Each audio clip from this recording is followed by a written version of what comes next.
Okay, here is some SeaGrape, which is a nice plant they have around here, a coastal plant or tree. Gets pretty big. What's interesting about it, and I don't know what's going to happen when I machine it, but you'll note that this is very orange, which it wasn't when I first started. When I first cut it, it was normal tan, kind of tannish color. But as I've cut it, it's bled and turned much more red. And so I don't know what's going to be the result, but I got all these awkward shaped pieces of wood, which I think will be good for what I want to do. Make bowls out of weird stuff. So we'll see what happens. But in any case, I wanted to document the orange color that may disappear. Okay, I've got this piece of SeaGrape, and it's I've mounted it on the drill press with my 2.1 inch forcer bit. This is going to make a clearance for the woodworm screw and the jaws of the chuck when they're together. 2.1 inches clears it. And I've rotated this by putting pieces of shims underneath to get the angle that I want, where I want this and this and this to be close to level. And then I also have centered this such that there's a spot in there that's kind of the center, front to back and left to right. I'm sure I'm going to cut more off of this end because you can see that that's about, so there's an extra 1/2 to 3/4 of an inch here versus what's over here.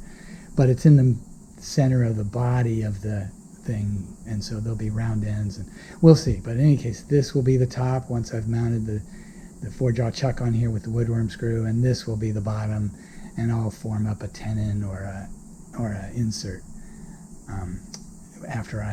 or a mortise after I get this all mounted up on the lathe. Okay, you can see I've got this with the centers there. This is not a full 360, but it's more than half, so that should work out just fine. Okay, additionally, I've got this small drill for the woodworm screw to fit in, 7/16, I think, maybe not. And then I got these clamps. I bought 2 of them. I didn't mention that a minute ago. I bought 2 of these, and they work really well at holding this still. It's hard to get clearance and everything, but you want this clamped down pretty good, otherwise it catches and wants to spin. Now this wood drilled better than a lot of my other wood. It's pretty green, so it drilled nicely. Okay, I didn't talk about it yet, but so I've got the here's the place for my woodworm screw, the chuck jaws to rub against. Here's the clearance I had to carve out of this side to keep it from hitting the body. That's an indentation from my clamp. The other thing I wanted to show was just all the features that are here. So you can see a branch here. That'll probably get lost. There obviously was something here that may be in there when I'm done.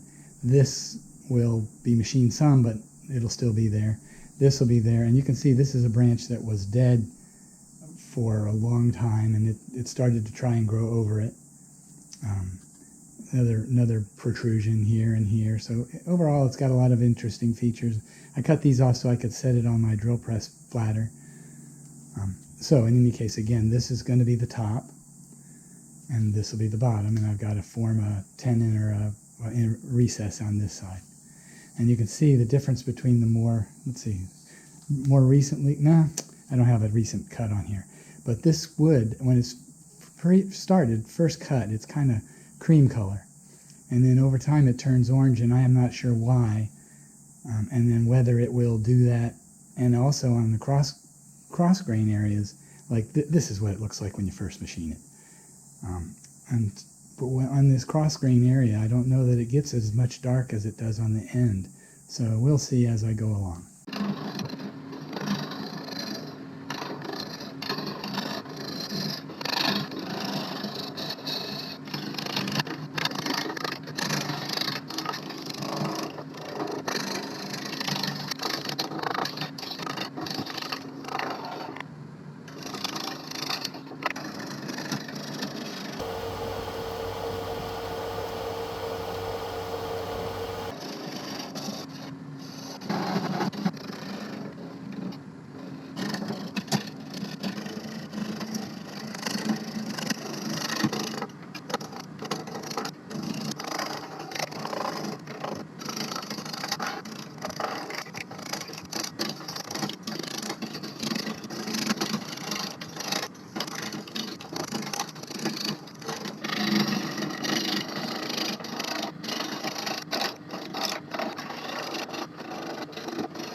Well, I've run this in the microwave a bit to dry it out some, and it got pretty warped, so I'm got to reform this tenon, and we'll see what I do here, because I think I'm going to take off some more of this. And you can see this orange is the water that bled out of this during the microwaving. You don't really see it as much over here, but this wood tends to turn orange when after you cut it, but I don't know exactly what happens that makes it do what it's doing here. I don't know what is in the liquid that comes out.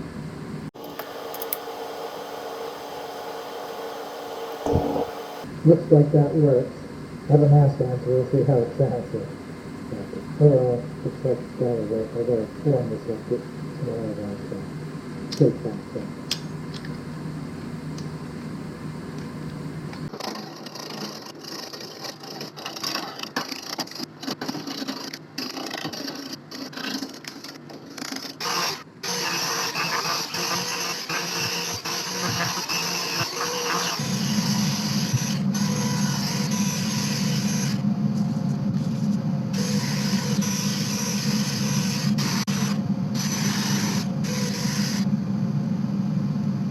Okay, I'm getting ready to turn it around. It was on this wood worm screw. Now it's going to go on this tenon. I remachined that after I dried it in the microwave. You can see some stress crack right there where it was shrinking. Overall, I did about 20 or 25 minutes at half power on a 1200 watt microwave, and I let it cool down in between each 5-minute interval. I didn't want to burn it or set it on fire. So in any case, and I've sanded this to 320, except in these areas at 180 with the Sandiflex. So it's pretty smooth right now. There's definitely some features in here where it had tear out. The wood was pretty soft in this area. So, okay, that's where I am right now.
Well, I'm going to put tongue oil on this. This is SeaGrape, which has a slight orange tint, but the orange tint is liquid, comes out of the wood, dispenses on the surface, and then if I sand it, it sands it off. So you can see little bits of it here and there.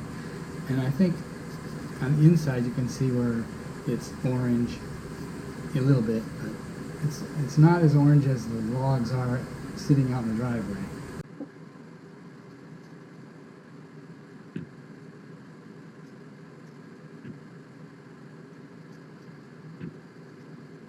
Okay, here is my latest bowl. It's a SeaGrape, and I wouldn't call it a tree. It's more like a big giant bush. Now, I don't know what the true definition is, but in any case, it's a big tree here.